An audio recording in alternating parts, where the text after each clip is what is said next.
Good afternoon, everyone. Start with some brief comments. I would like to begin by reiterating our condolences to the families of those who were killed by Hamas terrorist attacks against Israel, including the 14 American citizens who we know have died. The department is actively engaging with the families of those U.S. citizens. None of us can imagine the grief that they are feeling today, and we are doing everything we can in our power to offer them all appropriate consular assistance. I also want to talk about Secretary Blinken's efforts over the past 4 days since Hamas launched its initial terrorist attacks against Israel, which have been focused on 3 key priorities. First and foremost, the Secretary has been engaged with our Israeli partners to ensure that Israel has everything that it needs to defend itself. Both President Biden and Secretary Blinken have made clear that we stand ready to offer all appropriate means of support to the government and people of Israel. The first tranche of security assistance is on its way and will arrive in the coming days, and more will follow. Second, the Secretary has been working the phones with his foreign counterparts to ensure that anyone who has lines of communication with parties hostile to Israel should use those channels to say that now is not the time to take advantage of this situation. The President has made that point clearly and forcefully, and is one that Secretary Blinken has reiterated in his calls with leaders in the region. Third, the Secretary has been intensely focused on securing the release of all hostages held in Gaza. There are a number of countries who have the ability to deliver messages to Hamas, and we have made clear to those countries that they should urge Hamas to release all hostages immediately. This is a matter we take incredibly seriously. Finally, I'd like to announce that Secretary Blinken is traveling to Israel in the coming days to engage our Israeli partners directly about the situation on the ground and how we can continue to best support them in their fight against the terrorists who launched these horrific attacks. Our support for Israel is unwavering, and the Secretary looks forward to meeting with senior leaders in the Israeli government and continuing the discussions he and the President have been having with them since the initial attacks on Saturday. And with that, Matt. In the coming days, you want to be more specific? Our expectation is that we will leave tomorrow and arrive in Israel on Thursday. Okay, and is he going to go anywhere else? I don't have announcements to make. This is a trip we're still putting together at the time, but we'll may have further announcements on that later this afternoon. All right, and then so Jake Sullivan at the White House just said there are roughly 20 Americans missing. That's correct. There are, the last number I had before coming out here was that there are 20 Americans who remain unaccounted for. That's a number that has been moving around over the last few days. You have one number, and then some of the people who are unaccounted for, unfortunately, you discover are actually deceased, and then some may turn up, but right now the number that we're tracking is 20. And you have no idea of those 20, how many of their how many of them do their families believe that they are actually being held? We don't have definitive information, but we do believe it's likely that there may be hostages who are U.S. citizens who are held in Gaza. Go ahead. We'll start and then go I'll over. just be brief, but can you just explain a little bit more what the Secretary's message will be? You said he wants to confer with people, but will it be a message of solidarity? Will he discuss in depth the conflict and the maneuvers the actions that Israel is taking now? It will be a message of solidarity and support. He, of course, wants to hear from the leaders of Israel, hear from them directly about the situation they're facing, hear from them directly about what they need and how we can best support them, and then to send a message to the government of Israel and the people of Israel that we are there to support them as they fight against these brutal terrorist attacks, and to talk about what additional assistance we can provide them. Just on the hostages, can you talk a little bit about what engagements the State Department has had trying to secure their release with Israeli partners and others? I'm not going to talk in more detail other than what I said in my opening comments. Secretary has had a round of calls over the weekend. You've probably seen those as we've been reading those calls out, and he has delivered a message consistently with everyone in the region. If there's anything you can do to send a message to those who are holding hostages, whether they be American citizens or whether they be others, that you should send the message to Hamas that they need to release those hostages immediately. And what is the U.S. telling the Israelis about a ground operation given these U.S. hostages? We understand that Israel was brutally attacked here. Israel has a right to defend itself. Israel has a right to conduct operations to to ensure the security of its citizens, to ensure the security of its nation, and we are in communications with them about that, but those are decisions for Israel to make. Do you have concerns that such an operation would hamper any efforts to secure their release unharmed? We don't, look, our point right now is that Hamas ought to release all of the hostages immediately. That's the effort that we have been engaged in. I wouldn't want to speak to anything beyond that. Can I follow up? Go ahead. The partners that you're engaging with to engage with Hamas, are they being productive? Is Hamas even acknowledging that they're holding Americans right now? I'm not going to speak to the details of those conversations. We do believe that there are partners in the region who are playing a productive role here and want to help secure the release of hostages. But in terms of details of those efforts, I'm not going to talk about them publicly. And who from the U.S. is leading those efforts? Again, I think there are a number of people inside the U.S. government. Well, I'll say two things. One, the Secretary has been engaged in direct conversations with his counterparts. The U.S. government is also making available to Israel experts in hostage negotiations and hostage recovery. That includes experts from the State Department. I'm not going to talk about those in detail. Those are private conversations we're having with the Israeli government. There are a number of experts from across the government who we are going to make available. Olivia. Thank you, Matt. There's public reporting that the talks via the Qataris involve a possible swap of women and children being held in Hamas for women and children being held in Israeli jails. Can you comment at all whether the contours of those kinds of negotiations are accurate? Again, I'm not going to talk about the details of any conversations other than to say that we have made clear that Hamas ought to release all of those prisoners immediately. That is our position. That is what we have advocated for. That's what we think Hamas should do. Separately, are there Americans who are asking the Department for assistance to leave the region, whether from Israel or from Gaza? We have been in contact with a number of American citizens in Israel. There are a number of American citizens who are longtime residents of Israel, some of them who are dual citizens, some of them who have just moved there, and then there are Americans who are there that were either visiting for business or for tourism or something else.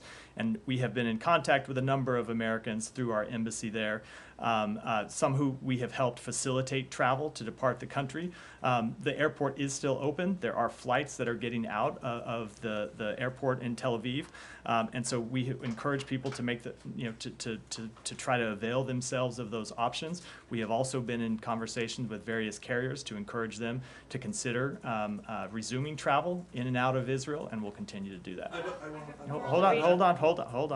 Did you have another one? Or? I do have a few more on the region. I mean, American officials, to include the Secretary, have said that there's no direct evidence linking Iran to this specific Hamas-led attack. First, is there any update on that assessment? And then second, can you elaborate a bit on what the U.S. would consider direct involvement by the Iranians? So we do not have any information to suggest that Iran either directed or orchestrated these attacks by Hamas.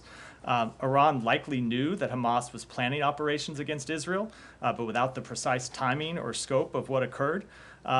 Iran has, of course, long supported Hamas with material and financial support, but we have not yet seen anything to suggest that they supported or were behind this current attack.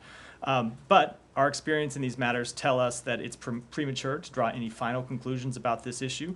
We'll be looking at additional intelligence in the coming weeks and days to inform our thinking on this issue, including whether at least there were some in the Iranian system who either had a clear sense of what was coming or even contributed to aspects of the planning. If you'll allow me one more. Sure. I mean, so the Egyptians claim to have issued explicit and direct warnings to the Israelis that something was coming from Gaza and from Hamas. Does the U.S. have independent knowledge of any of those warnings, either being issued to Israel or receiving them directly from the Egyptians themselves? I will let Israel speak to any conversations they had with Egypt. Go ahead, Shannon. Thank you. Back to Iran. Looking at how if the regime had direct knowledge of an attack, the timing of it, how much does that matter to the administration, given what you know, the material support, the military support, the millions of dollars you've been funneling into this organization, Hamas? So I will say that first of all, I wouldn't want to get ahead of what this assessment may ultimately find. We are in the early days after these attacks. Our first focus has been on helping Israel respond to these attacks, but we will continue to examine all intelligence and collect new intelligence, collect new information, talk with our Israeli partners about anything that they find. But I will say, as we have made clear, that Iran has long supported Hamas. Hamas would not be what it is today without the financial and material backing that they have gotten from Iran. So yes, we very much do believe that Iran is at least complicit in these attacks, even if we do not yet have any evidence to show that they directed or orchestrated them. Will that complicity, will there be any kind of response? I know you don't want to get into specifics, but. So I wouldn't want to preview any actions that we might take. We have taken a number of actions since the beginning of this administration to hold Iran accountable for its malign activities in the region, including its support for terrorism. That includes more than 400 sanctions that we have imposed on Iran. We will continue to take actions to hold Iran accountable, but I wouldn't want to preview from here what those might look like. Follow up on that. Go ahead, and then I'll come to Abby. There's been some talk, especially among Republicans, about refreezing the $6 billion in funds that had been transferred to Qatar to secure the release of the Americans. Is that under consideration? So I think you're talking about the funds that come from Iranian oil revenue that I've heard people say could be used to fund malign activities. I want to give a very clear response, so if you'll indulge me, I'm just going to read something here. Iran will have zero oil revenue to spend on any of these things. Let me say that again, zero. 100% of the revenue that Iran receives from the sale of crude oil will be held in foreign accounts and can be used by Iran only for humanitarian trade or bilateral trade in non-sanctioned goods and services. And I will point out that is not a quote from anyone in this administration. That is a quote from former Secretary Mike Pompeo, delivered at the State Department on November 2nd, 2018, when he established the accounts that yielded this revenue that Iran is now has access to, with additional restrictions that we have imposed on them to ensure that not only that they can only be used for humanitarian trade, not bilateral trade and non-sanctioned goods, only humanitarian purposes, and we have ongoing mechanisms. Now, with respect to what we might do in the future, we have the ability to freeze those funds if we need to. We've not made any decisions. Matt, that's fine, but, you know, it doesn't matter who said it. Whoever said it was wrong, because the money, if Iran has a promise of money, they can use their own money that they have inside their own country, knowing to do whatever with it. They could buy medicine, they could buy food, whatever, they could rebuild a bridge, they could do that, but they know that they have $6 billion sitting in Qatar right now, okay? So whether Secretary Pompeo said it and said that the money would only be used for that purpose, yeah, or whether you guys are saying, yes, maybe that specific dollar with that serial note, the serial number, or that euro with that serial number on it can't be used to fund terrorism. But the fact of the matter is, and you guys know this, is that it allows, or it frees up money that Iran has already inside its own country to use for other things, so they don't have to spend that money on these non-sanctioned items. Let me say two things about that. One, the reason I read this exact quote is I have heard a fair bit of criticism about this money, including from the person who said this in November of 2018, and I thought it was fair to point out that this money was first allowed to accrue into these accounts under the Trump administration, and that's a point. You did then as well. You did, and there are a number of people who have had a lot to say about this the last few days who have conveniently forgot that fact, which is why I thought it was important to remind the world. The second thing I will say is that Iran has, of course, always funded terrorism. They have always funded malign activities in the region, and that's why we have always taken action to hold them account. But this money can only be used for humanitarian purposes. Not a cent of it has been spent at this point, and we have the ability to freeze it at any time. That is not the criticism that you're getting. The criticism you're getting is that this frees up money inside Iran that they can use for malign purposes, as you said. And there is just no evidence that that is accurate. Can you say that there's no evidence that Iran has used money over the course of the last month or month and a half since the money arrived in Qatar to send to Hamas? Can you say Iran has funded terrorism before these accounts were established during the Trump administration. They have funded terrorism after these accounts were established in the Trump administration. They will no doubt continue to fund terrorism in the future, which is why we have sought to hold them accountable. With respect to this money, it cannot be used for anything but humanitarian purposes. We have strict oversight, we have strict visibility, and if we see it being used for anything else, we can shut it down immediately. Saeed, go ahead. Let me just, You know what, we're going to move around. Saeed, go ahead. Although the president did not call for restraint for the Israelis to exercise restraint in the upcoming or the speculated to be upcoming ground invasion, the president did mention that Israel ought to abide by international law. Does that, in your view, mean that Israel must end its cutoff of water, electricity, food, and medicine to the people in Gaza? I will say that, as the president made clear, Israel has suffered from a brutal terrorist attack. Israel has the right to defend itself. It has the right to take action against the terrorists who launched this brutal attack and killed Israeli civilians. It killed American civilians, killed mothers and children and babies and kidnapped children, and so they are going to take action to respond to this terrorist attack and take action to secure their country, and we support them. As the president made clear, we always encourage all of our allies and partners to act in strict accordance with international law. That is what democracies do, and I would just point out that, of course, is not what Hamas did. Saeed, let me just finish. That is not, Saeed, that is not what Hamas did in coming into Israel and kidnapping and murdering innocent civilians. Okay, I understand. I mean, Hamas, you have Hamas listed as a terrorist organization. They don't get $4 billion a year from you. They don't have military aid and support and so on. So that is established. You're saying that Israel is a democracy. It's a country that abides by international law. I'm asking you, the cutoff of water, electricity, food, and medicine is considered a war crime. Do you call on Israel to cease its effort now in cutting off medicine, Let water, me start by saying that we are aid? in the early days of Israel's response. Israel has a right to conduct an aggressive response, to respond to the terrorism that's been committed against its citizens. We expect them to follow international law. We believe that they will, and we will remain in close contact with them about it. You believe they should not intentionally target civilians? That's one. Second, do you have any idea on the number of Palestinians killed by Israel in the last 4 days? I have seen public reports. What are these? I am not going to speak to Saeed, I'm going to speak to what the U.S. government can verify, which I've done with the number of U.S. citizens. I will let Israel speak to the number of Israeli citizens that have killed, as well as the number of Palestinians that have killed. The 14 that the president spoke about are Palestinian Americans? I don't have any degree whether they are Palestinian Americans, whether they're dual citizens. It ultimately doesn't matter to us. American citizens are American citizens. My last question to you, Matt. I mean, the president said that Hamas is motivated, I mean, I'm paraphrasing, motivated solely by the quest to kill Jews.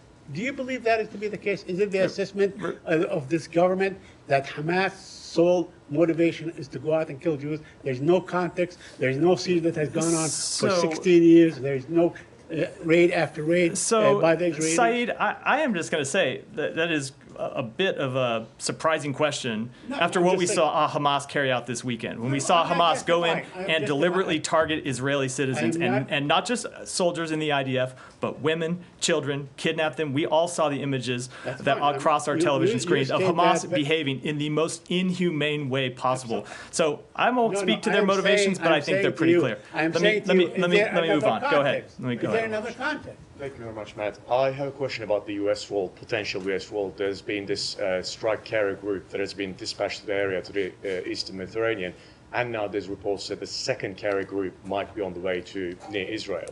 So today the Turkish president asked what the U.S. warships sent near Israel are there for, and it's a question a number of countries in the region are trying to find an answer for. So is the U.S. really looking to get involved militarily? Can you rule that out? Because that could mean a catastrophic all-around regional conflict immediately. So we do not have any plans for boots on the ground or military action at this point. I will let the Pentagon speak to the specifics of deployments, but as the president has made clear, he has ordered the Pentagon to take these efforts to send a clear deterrent message to anyone who is considering entering this conflict, any entity or who is hostile to Israel, to take note and to not take action. I thought the president spoke very forcefully to that question today.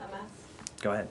Thank you, Matt. On connection between Hamas and North Korea, Hamas and North Korea have been engaging in arms trading for some time. What are you concerned about the North Korea's announcement that it supports Hamas? Well, we clearly would be concerned about any country that is providing support to Hamas, whether it be financial, whether it be military, and would look to counter that action. And we do it first and foremost by making sure that Israel has what it needs to defend itself against the recent terrorist attacks. Does Israel have a right to kill civilians? Go ahead. Does Israel have a right to kill Now, I'm going to call on the way we do it in this briefing room, and you and I have had this conversation before, is I call on people and they ask questions and I move around. Go ahead. Yesterday, Secretary deleted a tweet related to his phone call with Turkish Foreign Minister. The tweet included the mention of the ceasefire. Well, was that the reason, the word ceasefire was the reason behind why he deleted the tweet? I'm glad you asked me that question because there's been a bit of misinformation about it. So after his call with Foreign Minister Fidan, we released a public readout that made clear that the Secretary, in his conversation, had reiterated what we have said publicly a number of times, which is Hamas should cease its violent activities against Israel. The tweet was unfortunately worded, did not capture that appropriately, so we pulled it down.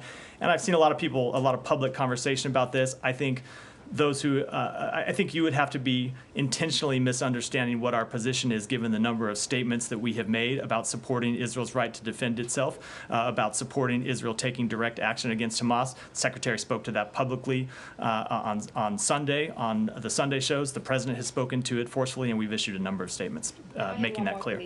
Turkish President Erdogan said Ankara is prepared to take on a mediator role in the ongoing Palestinian and Israeli tension. What is the U.S. position on this offer, and was that discussed during the phone call between Blinken and Fidan? So I won't speak to any potential mediation. I will say, with respect to the conversation that the Secretary had, we released a readout with information about his conversation with Foreign Minister Fidan. We made clear in that conversation, as we have in all of our conversations, that anything they can do to keep other parties from entering this conflict, anything that they can do to secure the release of hostages is something we would encourage and something we would support. Go ahead.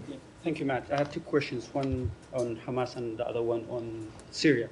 The first one, have you noticed the statements that issued by the Iraqi leaders and Iraqi governmental officials about events and escalation in Gaza and also in Israel, including Hadi al-Amiri, the leader of the Iranian-backed Badr organization, issued a threat to the U.S. forces in Iraq and also elsewhere. He said that if the U.S. will interfere into the Israel and also helping Israel against Hamas, we are not hesitating to target the U.S. forces.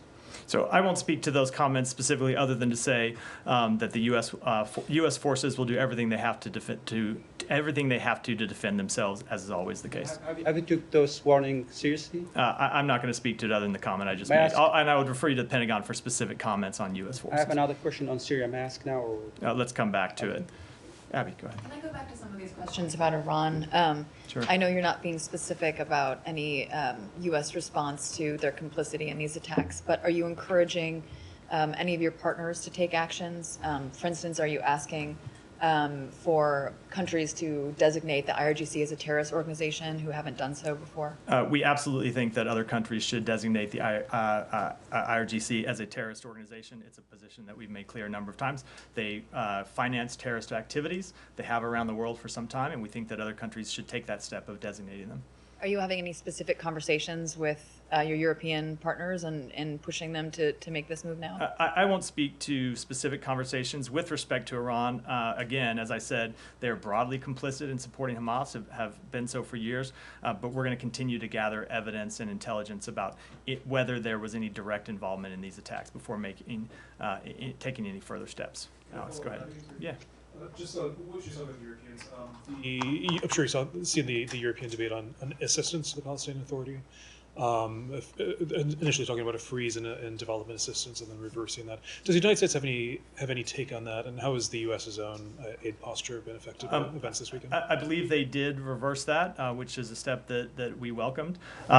We have made very clear that we do not have any grievance with the Palestinian people. As I have said from this podium a number of times, we support steps that improve the livelihoods, improve the dignity of the Palestinian people, and we supply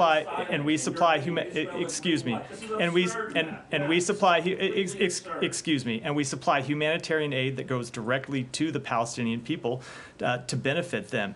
And I think the point that we would make, this is something the Secretary got into over the weekend. There are two paths forward for the region.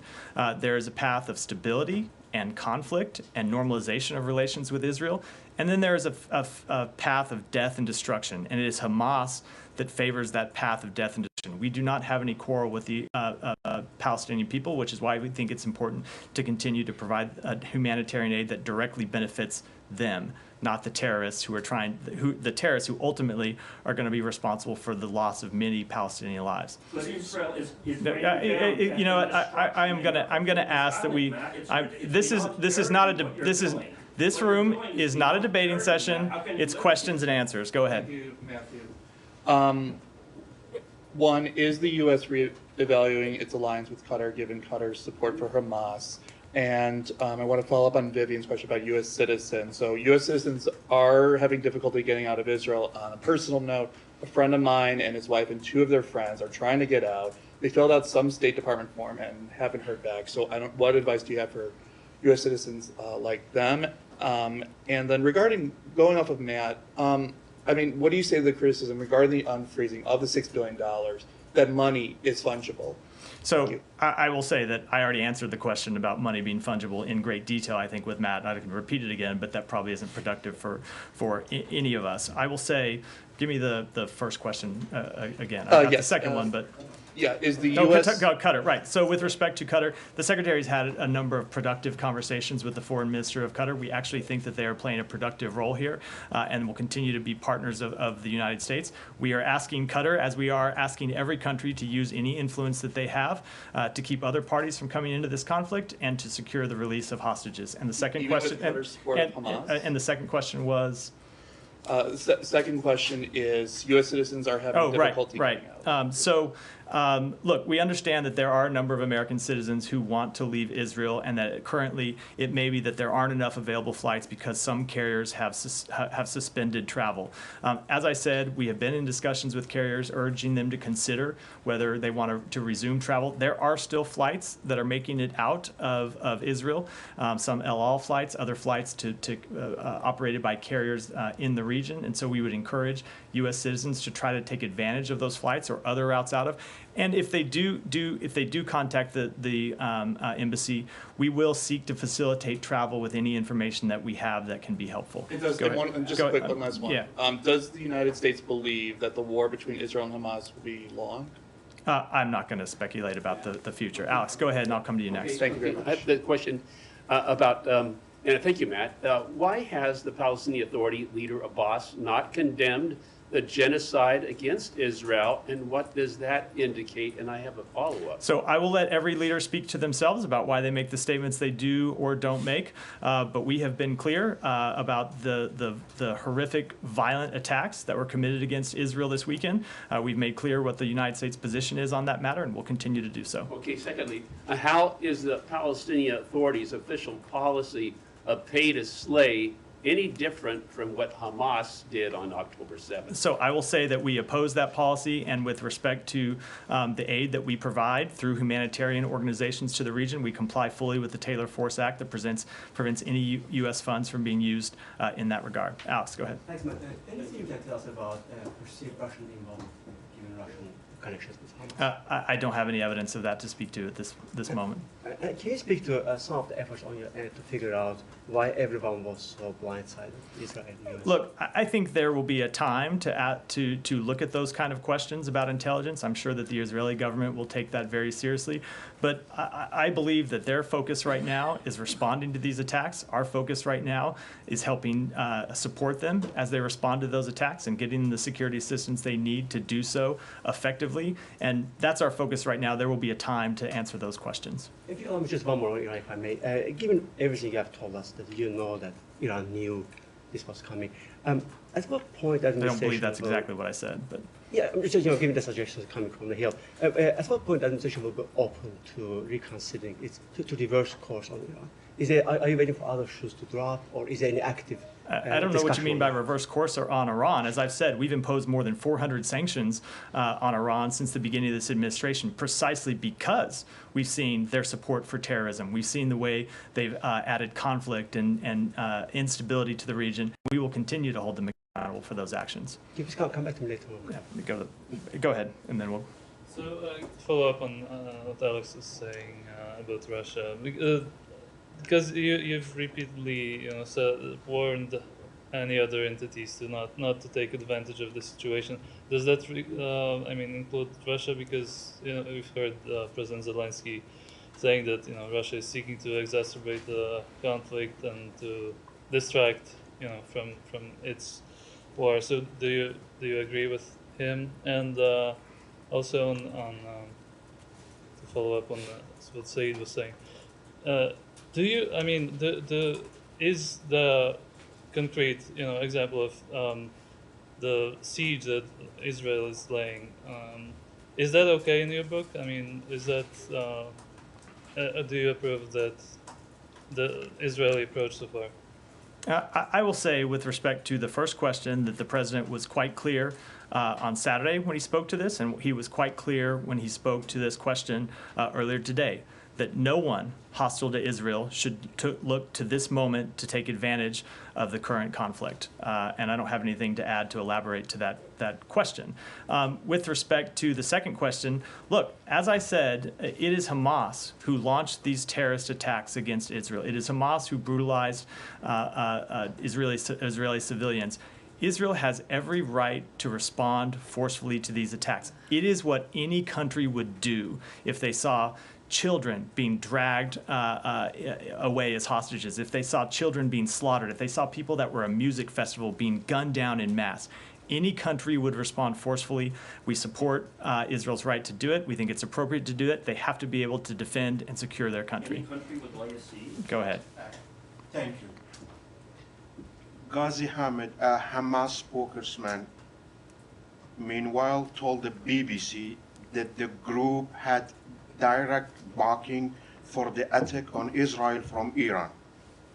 Do you want to comment on it? We have seen those quotes. We don't have any independent information to verify that. If another Iranian proxy on the region gonna join this battlefield with Israel, what will be reaction? I'm not going to speak to hypotheticals, but the message that we have delivered very clearly from the president on down is that no entity hostile to Iran should consider entering this conflict. Go ahead. Yeah, in March, you condemned Israel's finance minister, Bezalel Smotrich, for calling for wiping the Palestinian village of Huwara off the map.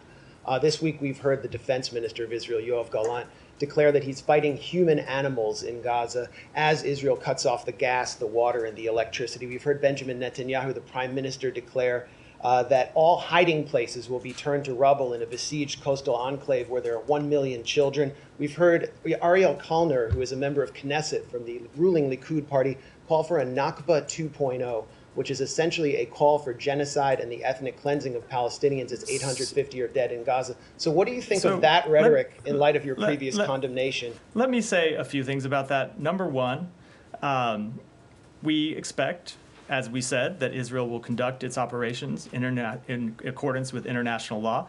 Number two, there are going to be a number of statements made over the course of this conflict, and when we have disagreements with them, we will make those known privately.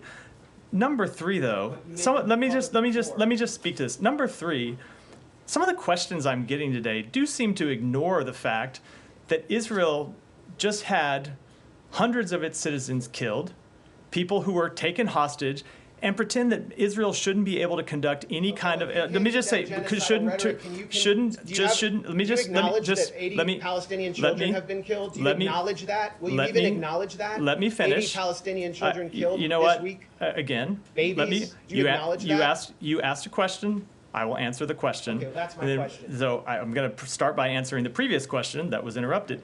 I will say some of the questions seem to pretend that Israel should not be able to conduct operations to defend itself and hold accountable the terrorists who killed civilians.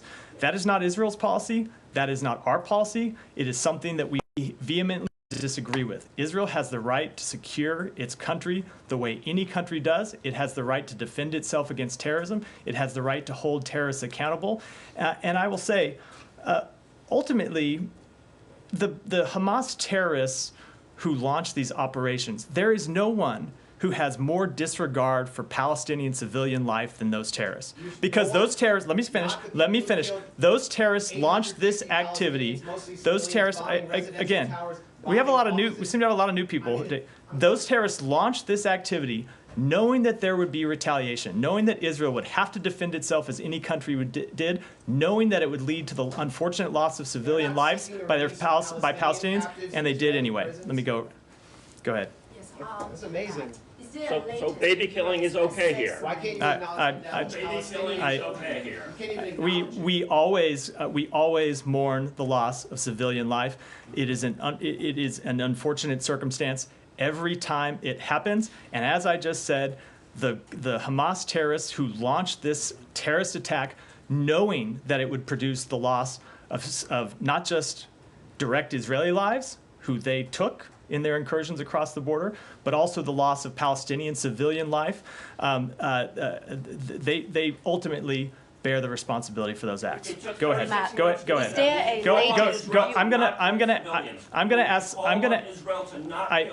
I just did do that. I would ask you not to talk over your colleague. Go ahead. Matt, thank you. Is there a latest U.S. assessment I just did. on Saudi's position Go ahead. regarding the potential normalization deal with Israel? And go ahead. There was a little talking over you. Why don't you go ahead and go again, if you don't mind. Is there a latest U.S. assessment on Saudi's position on the potential normalization deal with Israel, and especially after Secretary spoke with his counterpart from Saudi, what we are at? So the Secretary did speak to this somewhat on Sunday when he was asked about it on the morning shows. And the point that he made is very simple, which is there are opponents in the region of normalization. Hamas is an opponent of normalization. Hezbollah is an opponent of normalization. Iran is an opponent of normalization. And they seek to prevent normalization exactly through these terrorist attacks. So we do believe that normalization of relations, not just between Israel and Saudi Arabia, but between Israel and other countries in the region, would help bring stability, would help bring peace, would help bring prosperity to the region. So it is a path that we will continue to pursue. The other path, as I said a minute ago, is the one outlined by Hamas, which is death and destruction. It is one of the goals of launching these terrorist attacks. And so we will not be deterred in continuing to pursue further normalization, which, as I said, we believe brings stability to the region. You're normalizing Go ahead. War crimes. You're saying again, you're saying it's okay. I would ask you to stop putting words in my mouth. Go ahead. Thank you, Matt. I was just one quick question is that President Biden's two-state theory was very much appreciated in many countries in the Southeast Asia side. Is for now, after this incident has happened, has gone a little bit on the back burner side? Or no, that's my one question, and then I have one follow-up. No, it continues to be our policy, and that we will continue to support. Okay, and then the second one is just, because of Taliban, we had a lot of bomb blasts. TTP had many blasts in Pakistan, where the U.S. bases were there at that time, and the U.S. could have taken very severe actions, against them, where, at least in my city, we had in one school 120 kids being slaughtered, more than several blasts where more than 100 people were dead. But the U.S. did not do something like that in Afghanistan to settle things with the... Don't you think because of U.S. not condemning these things? At least the humanitarian part of the U.S. impression, at least around the world, is going like, don't you think for the humanitarian there should be a little I would softer? say that we always condemn acts of terrorism anywhere that they occur in the world. And as I believe you and I have discussed before, we have met recently with our Pakistani counterparts to discuss how we can increase our terrorism cooperation so that they can effectively counter terrorism inside their borders. Alex, I said I'd come back to you, and then we're going to wrap up here. I'll come to you, and then we'll wrap. Lavrov today published an article on foreign minister website accusing the U.S. of interfering, quote-unquote, into South Caucasus issues, including Nagorno-Karabakh, for its, quote-unquote, geopolitical ambitions. Do you have any response to it? Well, that's absolutely not true. Our only goal in the South Caucasus, in the relationship between Armenia and Azerbaijan, is to ensure a lasting peace and stability, and of course to ensure that the humanitarian needs and rights of the people of Nagorno-Karabakh are protected. And as you know, senior advisor Poland is in the region. He met with Azerbaijan officials. Any redoubt on that? And also, secondly, U.S. Embassy to Yerevan was involved into a urgent medical evacuation. Any details about I would refer you to the embassy for any further details on that question. And no, I don't have specific readouts of Special Envoy Bono's conversations. Go ahead, and then we'll wrap. Yeah. A question on Syria and Turkish attacks on North Syria. In just 72 hours, they attacked 150 sites, including the civilian infrastructure, and also there are a lot of civilian casualties. Do you have any comments on, are you condemning these attacks by Turkish on North Syria? So the United States remains concerned about military activity in northern Syria, its impacts on the civilian population and infrastructure, and the impact on the effectiveness of our operations to ensure the lasting defeat of ISIS. Our position has not changed. We continue to support the current ceasefire lines and call for de-escalation of violence. It is crucial for all sides to maintain and respect ceasefire zones and to de-escalate violent activity to enhance stability in Syria and work toward a political solution to the conflict. And with that, we'll wrap. And with that, we'll wrap for the day. Thanks, everyone. Will you urge Israel to not starve and slaughter people, please?